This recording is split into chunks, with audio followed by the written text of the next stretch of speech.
Hi, Michael. It's great to see you. Hi, Deidre. Nice to see you as well. I'm so excited. We're going to be having this conversation here today. I have been talking about it for a while. So thank you for participating in really getting into specifically how do we hire and retain gender diversity? Big topic out in the world, and it keeps getting deeper and deeper into the how to. And that's what you and I are going to do today, CEO to CEO. So I'm so excited that you're here. Great. Thank you. Happy to be here. Yeah, let's talk about how this all happened to begin with, like how you and Sure. I got connected. It's in itself, it speaks to the story of what you're looking to accomplish, and certainly what society needs to do, which is getting involved in initiatives that are out there seeking to bring women into cybersecurity and help them grow and so forth. And that was because of a woman who works in your organization. You are the founder and CEO, and we're going to talk a little bit about what Technium has to offer here in a minute. And this special woman went out and found Day of Security, which is an event that I am a big part of sponsoring and creating and training women and teaching them the 35 job categories and helping them see what's here. Hmm. And that has really jumped into you supporting the event, getting involved in the event as a CEO, and us having a conversation where you said the words to me, how do I do this? Right. How do Right. I For do sure. this, Deidre? Help me, and I thought, you know what, I get this question a lot. And there's been a lot of high level stuff that I've talked about over the years, and yet now I'm ready to get a little bit deeper of the exactly how we do this. So thanks to Katie on your team for bringing us together. Thanks to you for being willing to actually have this conversation of what's my answer to say to you as a CEO. Here's what you have to be doing minimally to make this happen. And so from that on that again, I thank you. And this is going to be really fun and interesting. So share with us what made you care to get involved, decide to get involved. What's happened in your business and in Sure. life that has brought you here to where this topic is super important to you? Yeah. I mean, a couple things. So the business that we have is a cybersecurity business, and it's primarily an operation centric business, meaning we have 24/7 coverage, people working, all shifts, all hours, and an overlay function of engineers and designers, right? So and then the observation was that it's super difficult to recruit and retain women. We were happily able to recruit one woman, but she unfortunately left in less than a year in the technical side. We've had success in recruiting women into non-technical positions, but the diversity really feels like, because so many businesses are customer centric, we're no different. We're very customer centric. It really feels like we're limited by not having the ability to accomplish gender diversity. And I reached out through Katie to seek information and an understanding of how to do this. And I was actually very focused on recruiting. In meeting you, I've actually realized that I need to be more focused on retaining, because as you always say, the recruiting is the easy part, the retaining is the hard part.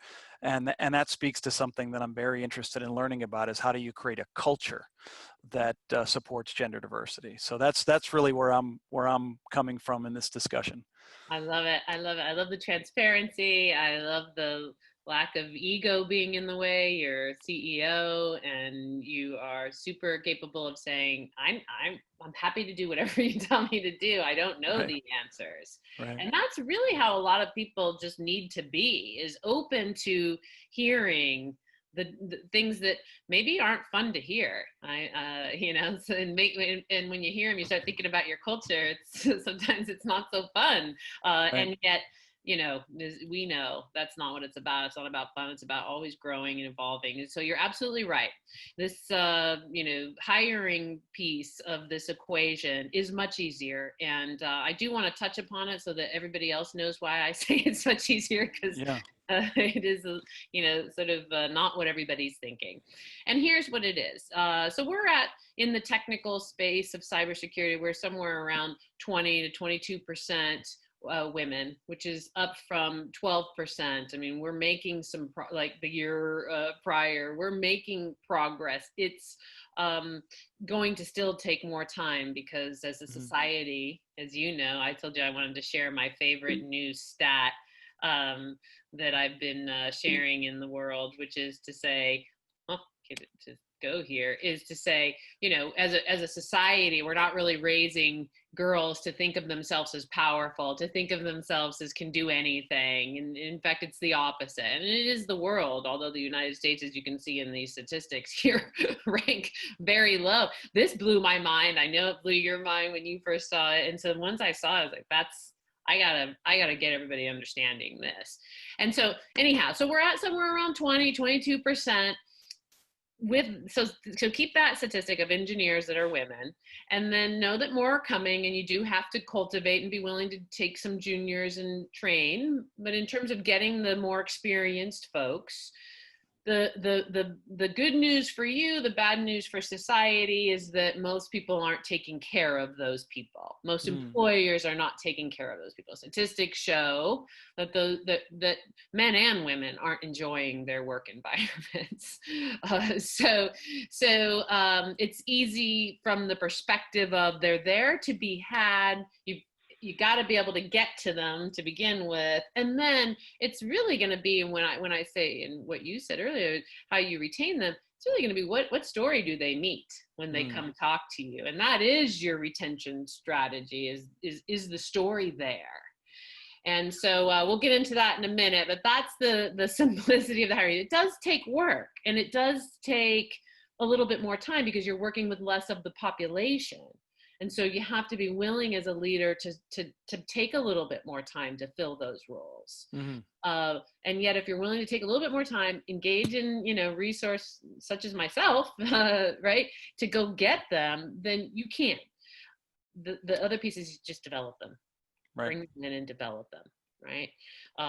And I say do both, because seniors want juniors to take things off their plate. Again, retention, whatever gender, doesn't matter. They're there to take tasks off the seniors' plates, and that's how they learn and grow. And so it's really a retention strategy of all your talent to bring in juniors. So make them women. Right. So isn't this a crazy statistic? When you first saw it, what was what was your reaction?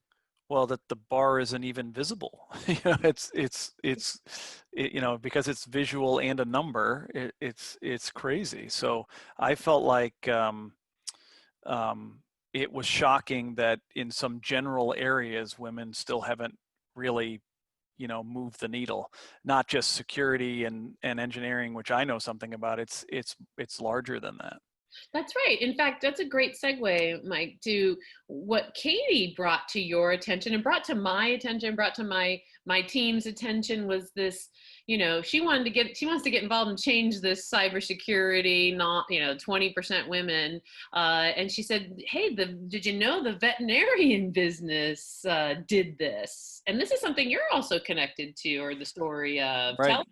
And this is kind of how it started too, right? She brought this to you. Yeah, I thought it was really interesting. So my sister's a veterinarian, my wife's a veterinarian. And so it became clear to me when I've worked in veterinary hospitals and been associated with them, because we have a customer that's a veterinary hospital, that it was predominantly women.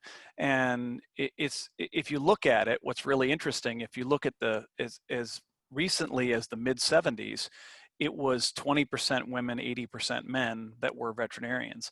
And if you look at what the ratio is now in terms of graduating veterinarians, it's quite literally the opposite. It's 80% women, 20% men. And so the culture in that industry had to have something. How did that happen? Why did that happen? And so I asked Katie, as an exercise in trying to figure out how we could look at our industry, what changed, what happened? And so that's sort of the background, is that I wanted to understand that, and I wanted to know why that happened. And so she put some work into it and discovered some things about the veterinary industry that are really interesting. Yeah, which is really applicable any industry. And Sure, yeah. this is humans and what we all want. You know what's most fascinating to me is that so it flipped. It didn't even. It flipped, It literally and flipped. which is interesting. And I'm not an advocate of I want flipping. Actually, I want equal, because what we're Right, right. talking about is diversity of thought. And again, if we flip it the other way, well, Just goes the other way, it right? goes the other way, and Right. we have to utilize all humans. So I think I'd like to maybe take two. We can do some exploration of why did the men get lost in that? What happened? And it, Yeah, you know, like, it's because I it's don't want to interesting. lose the men in this, and the conversation can create that if we're not careful. Right, right. In fact, I was talking to another peer of ours the other day, and I said I liken it to what has happened to the coal industry, in that you can't sort of take something away and not replace it.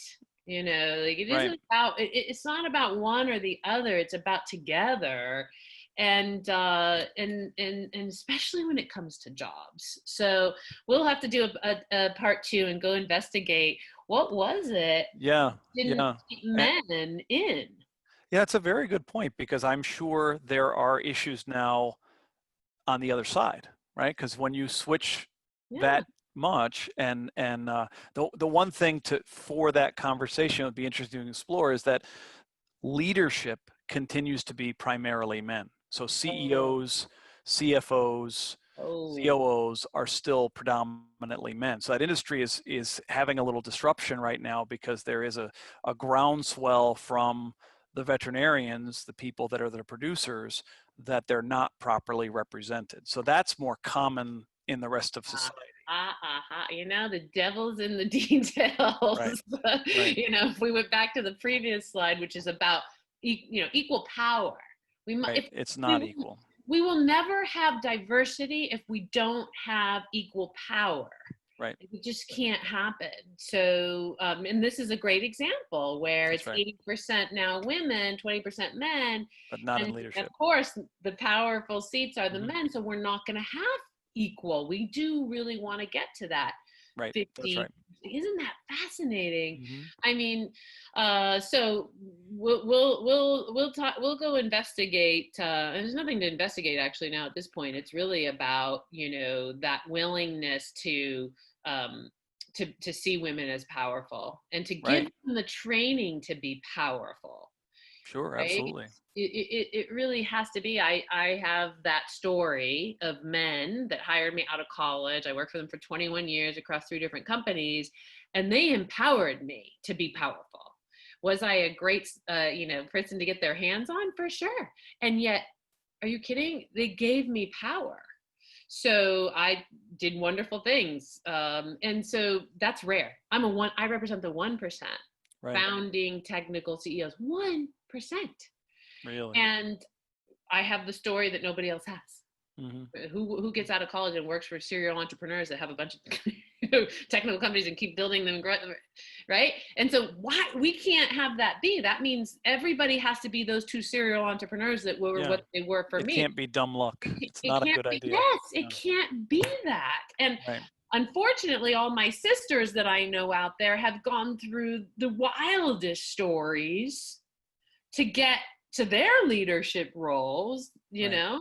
or excuse me, to not to get to leadership roles, excuse me, and the ones that are in leadership, they have the similar story. Didn't Right. really have the sexual harassment, didn't really have the held back, had men supporting and growing. It's like we all sit up there on these panels and stuff, and it's like, well, Right. we don't have the story of the norm. This is the problem. So Right. I'm super confident that when we acknowledge that, things will change. Now, you and I both know, and you can see all these things listed on this screen that one has to do, that we're one person. And yes, we do run the show, and we are responsible for the culture. And so we have to rely on all these other people to Right. do what we need them to do. I mean, you run a highly technical organization, managed services, lots of client interactions. Hmm. And yet we don't really know what's being said to each other in, in the office. We know more about what's being said to our clients than what's being said to each other. And so when I really think about this challenge of creating a culture that can retain women, I think we have to back it up to what I deem the basics. Right. And yet I don't think any cultures are really talking about them anymore. And I put these 5 things up here on the screen. And Deidre, that was one of the reasons why I did want to talk to you and why I'm interested in these 5 things, is because the only thing I did do right was I decided culture was important, right? And we made a decision a couple of years ago to fix our culture to be a happy, good place to be. So now I want to make it more inclusive, but I agree with you. The focus has to be as much on the internal as the external. So you can't spend all of your time trying to make customers happy and not making your people happy. Otherwise, you're not going to have happy customers. So there's no point. That's right. And you use the word inclusive, and that's the word. Inclusion comes before diversity. I am doing a talk with a title of that for the first time in a couple of weeks. And the person I sent it to said, what's the difference? What's the difference between diversity and inclusion? And I'm glad he said that, because these terms are sort of just getting utilized without really understanding, which is inclusion is a behavior. It's a behavior, which is what culture is, a behavior. And diversity is not a behavior. It's an outcome. Yeah. Outcome, right? Yeah. It's an outcome. So when I think, okay, how do I help somebody as special as you and your peers that come to me with this? I realized that because I thought about coming in as a consultant, which I've never done, but I put myself in that space, right? And I thought, well, the first thing I'd do is I'd tell the company how important this is to me, and I'd educate them on inclusion and diversity and what they mean and why they're important, and diversity of thought. And this isn't about replacing men. And yes, we're, speaking about this veterinarian example here, but at the end of the day, we don't want that either, because that's not diversity of power. It's not diversity of thought if only the powerful are one gender. And in order to do so, there's some basic stuff that we just have to get to and we have to own. And as the leader of the organization, I will not tolerate anything other than an A performance on this. These are basic and yet really critical to us even having a shot at having an inclusive environment. Right. Right. Yeah, for sure. And really also saying to all the men, it's not your fault. It's really, you're not the enemy. Like, yeah. Humans are conditioned by society, and it's only through experiences that we can wake up the conscious mind. We're in a real conscious time in society. In fact, I don't want to get too much in the brain, but the days of farming brought a whole new game to our left side of our brain, literally empathy, feelings, things like that.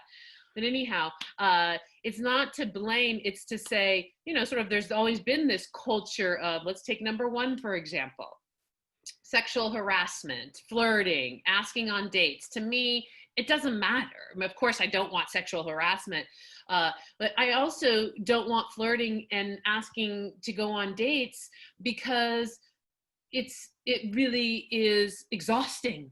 Men need to understand that women are hit on and asked on dates and to do whatever on a regular basis outside of the office, 24/7, starting as being a little girl. We all know this. And so who the hell wants that in the office? I don't care if it ends up into a marriage once in a while. Who cares? It's not, it's hard for men to maybe imagine what it would be like to be flirted with 24/7. And men are probably like, I'd love it. Yeah, not until it happens 24/7 of your life, starting as a young, you wouldn't say that. And I know, I'm just kidding that most men wouldn't say that either. My point is, the environment has to be void of it. It can't even echo a tiny bit of it. You can't ask people on dates. You can't flirt with people. And of course, sexual harassment's against the law. Right. So these other things are not against the law, and yet if a culture has it, you're not going to retain and develop women if they have to deal with that, you know? Yeah. And I can tell you as a woman that while that didn't happen to me, I worked alongside women that it did, and their careers were derailed, you know? Of course. Yeah, that's awful. Without a doubt. And and it's really awful, and people don't understand even the innocence of flirting. And I get that there's the challenges of breaking bread and having drinks together, and I get that there's the challenges of anybody could be flirting, women too. I mean, as far as I'm concerned, I'm speaking to any human. Right. You know, and yet really in society, it's the, you know, sort of the norm has been men to flirt with women, which is why this has been such an issue at work. Right. You For know, sure. Mm-hmm. so to actually the willingness to engage about this and stand in front of our employees, our teammates, and say, you know, and speak to it, and not just once, but sort of regularly reminding ourselves, I think is important. Because I'll tell you what, as you know, I do a ton with bringing women into cybersecurity. I do a ton with just helping women grow in their careers. And unfortunately, I still hear this problem of, you know, I still hear it. We know it's there. The statistics of what's happening to women and abuse is another slide that would just blow our minds. So we can't, you know, even pretend to think it's not in our work environment. Right. Yeah. Right. So to be able to look people in the face and say, and if you're not up for this, just vote with your feet. It's okay. We'll give you the time to look for a job. Yep. And transition you out, no problem. If you have any issues with this, happy to talk through it. But once we talk through it, you got any issues with this conversation, then it's just not the place to work. And that's okay. And you don't have to hide and interview behind the back, and I don't have to go replace you behind your back. Let's go just do that, is what I say and would say to my environment. So that's like, okay, let's get the, you know, let's just not have that in our way. Right? Because there's nothing more uncomfortable than that for a woman. Especially, you know, if you're talking about bringing in junior entry level women, it's disastrous. I mean, it's disastrous for anybody, but you know what I mean? They don't have the experience of possibly dealing with it or getting support with it or anything like that. So number 2 here, no nicknames. This is one that just in my own experience of building businesses have observed how nicknames in one case can be super powerful and build a bond and just be really, positive. Mm-hmm. Then in other instances, the concept nicknames can be really negative, hurtful, bullying even. Right. Yeah. This one really impacts me because I could see how it, on the surface, it would appear fun and, you know, even sort of culture building, but it could so easily go wrong. So it's just not worth it. You know, call a person by what's the sweetest sound a person's name, call them by the name they want to be called, right? That's very simple. I love that. What's that quote from? I've never heard that.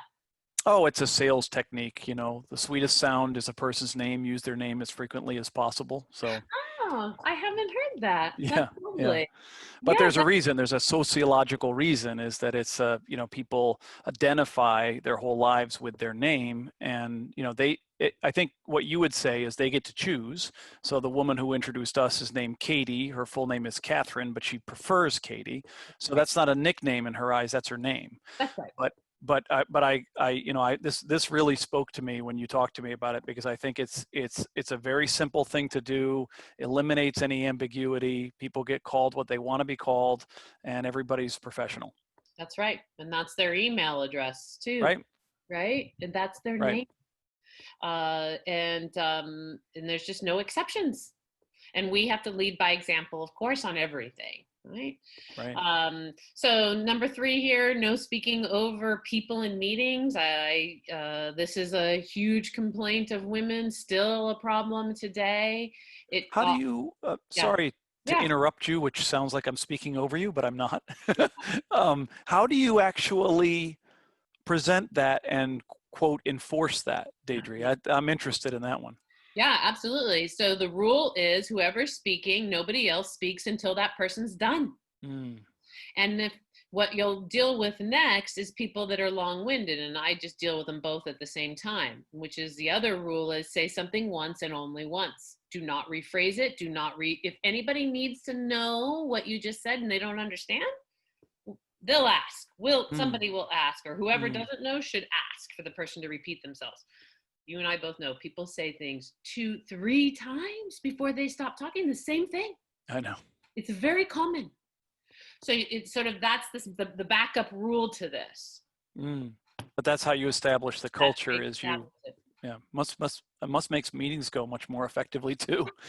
Yeah. Super effective. Yeah. Effective, supportive, right? So yeah, super. It's fun. It's always great when solutions are easy, huh? Yeah. That's actually true. It's always the best.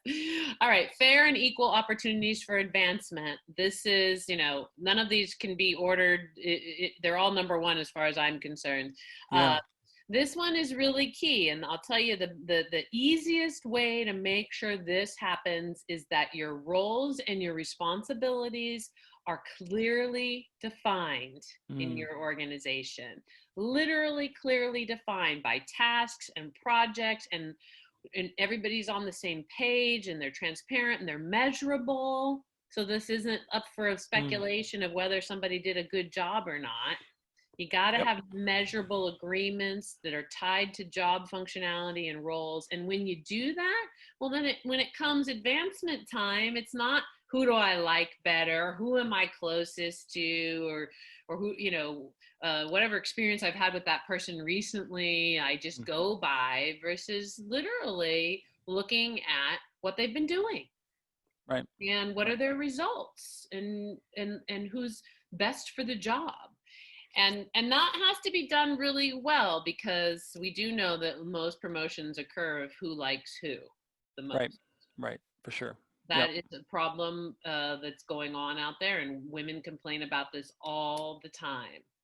There is no better way to lose a woman who's got experience than this. Sure.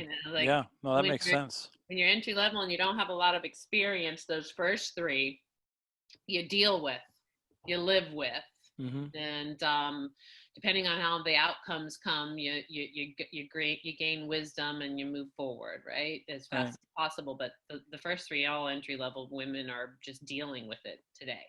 But once you've got experience, if you're going to get passed up, they're gone. It's the number one reason I get called.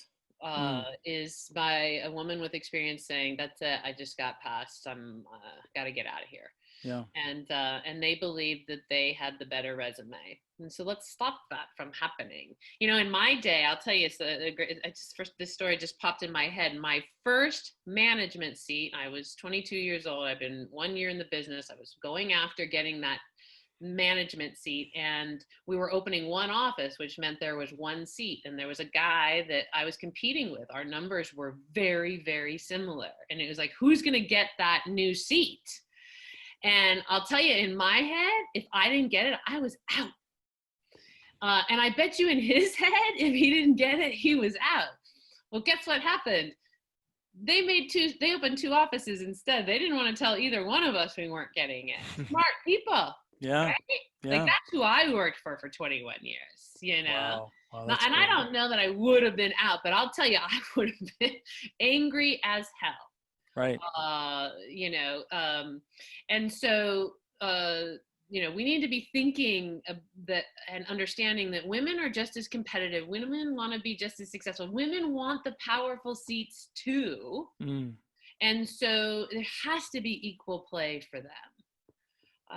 And we can't just assume that a woman isn't going to want that role, which I also have a great story on. The founders I work for didn't pitch a job to me because I'd just gotten married and had a few new stepkids, and wouldn't think you'd want to move and this and that. And I heard the job being pitched to somebody else when we're out at a bar and was like, what?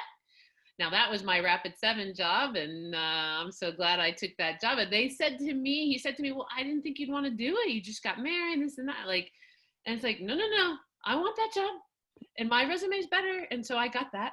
And it was a great thing for my career. And That's so great. and that came from a place of love. So we have Right. to understand that we just have to take the sort of emotions and just always put the woman, anybody on the list who's qualified. Let's not assume Sure. that Let them somebody choose, right? Of course. Yeah. yes. Or even, again, this was moving across the country. So again, that was the assumption that I wouldn't want to move across the country. And so let's remember that we don't know, and we think, and even then when it comes from a good place. So make it fair, keep that stuff out in terms of our observations. And then, look, in terms of advancement, I think in general, we have to invest in humans, in emotional intelligence training, which is communication training, which is now there's a new term of empathy intelligence. Right. Super what we're needing in society. So we gotta offer that training. I don't think that is as obvious as people think.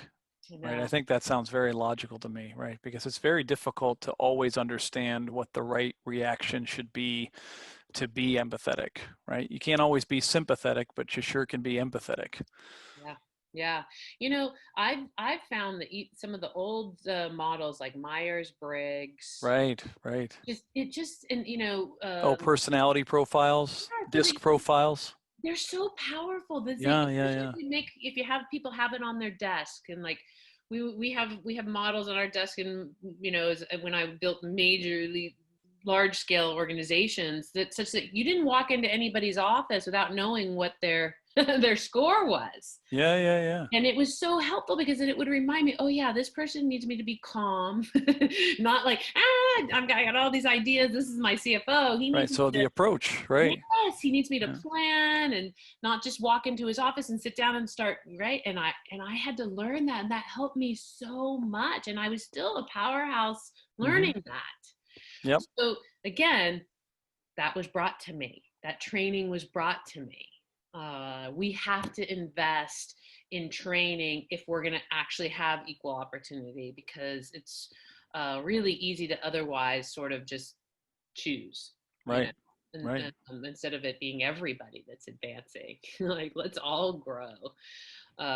So there's so much details within all of these things, right? And yet we're almost done here with, I like to wrap it all up with, the environment has to feel calm. I always say calm, cool, collected, no matter what's going on. And in security, you all are actually some of the best I've ever seen at calm, cool, collected. Well, it's you're in emergency situations frequently, so you develop a certain competence at soothing, handling a situation with, I guess that is empathy in a way, because the whole idea is, I understand your situation, I understand your emergency, we're going to help you, right? There's a certain degree of bringing someone's emotion to a certain place. So that's one of the reasons why I was sort of seeking some help here, because I feel like more diversity would be very helpful in developing that sort of culture. Yeah, it is. I wonder how much, so having to be that calm, cool, collected with clients, then do we still do that with each other in the work? Oh, it can go wrong after that. Right. Yeah, because you can dump on the next closest person, right? So we have to, I do think it's emergency work, Michael. And I think that we have to care for our security professionals by giving them the training of how to relieve stress, encouraging self-care. Again, any human, encouraging self-care, encouraging good diets and rest and time off and spending time with family, like encouraging it. Right. Not just talking about it, encouraging it, making sure it's happening, and really, being really willing to say, I want that same behavior with clients, with each other. Sure. Right. That's the name of the game. That is the name of the game. I call it win-win communication. Me personally, I like that, meaning, and my mom taught me this when I was really young. She whacked me. The only time she ever whacked me with anything was a brush. When I said a derogatory name to my brother, I must have been 5 years old. And she said, if you don't have anything nice to say, don't say anything at all. Yep. And I'll never forget it, man. It woke me up back then. And it's still true today, which is if I find myself not coming from a win-win perspective, or I'm not feeling positive, do not speak, Deidre. Right. Doesn't have to be this, like, take the time to be in to where all your conversations are win-win. You're always calm, cool, and collected. And really, that's what we demand to our clients. And we're just as important. And if we're not happy, we can't make our clients happy, like you said earlier. And so imagine all the men doing this, all these things all day long too, and supporting each other. I happen to know what it's like to work around a lot of men too. And I feel like, there could be a lot more support going on. For sure. Yeah, absolutely. Than the beating up and the, right. And I get that there's this camaraderie and manhood, and it's endearing. I love watching that stuff. And yet it can, like, let's make that positive jabbing or what have you, fun. Right.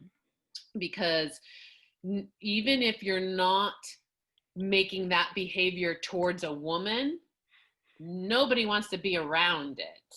Most likely the men don't want it either. And yet it's just a part of life. Right. And so it just has to be eliminated, in that everybody interacts with everybody the same. And we're all going to be happier, and we're all going to grow faster, and we're going to be inclusive so that we can have diversity of thought, and we can have diversity of cultures that can bring more perspective. Our attackers are all over the globe. I want people all over the globe protecting me if my attackers are people all over the globe. Right. I want them thinking like those people think too, and their cultural norms and language connotations that mean something and things like that. So really, while we, make this about having gender diversity, to me, this is really about, let's treat each other, gender regardless, the same.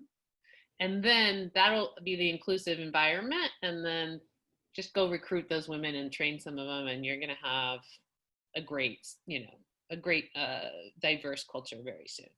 Great. That sounds great. I know. I can't wait. I would imagine there's going to be a lot of women listening to our recording, and I want them to reach out to you for jobs. Your organization is growing and thriving, and you're here. Exactly where's your location?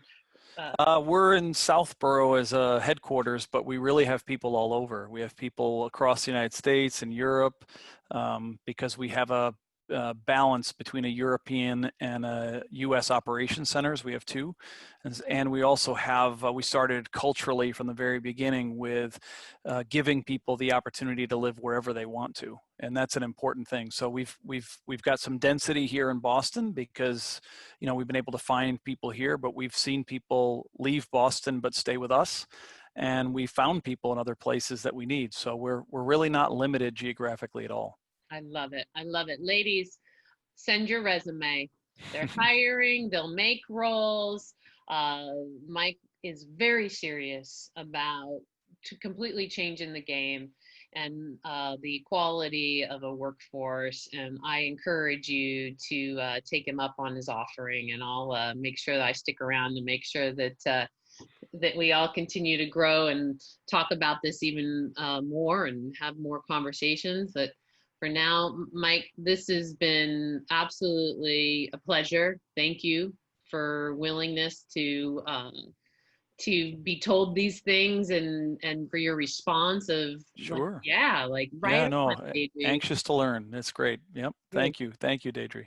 Well, I can't wait to do a follow-up. I want to hear how it goes after you get with your peeps and you spread the message, because you're going to get people applying to your jobs. And I would start next week.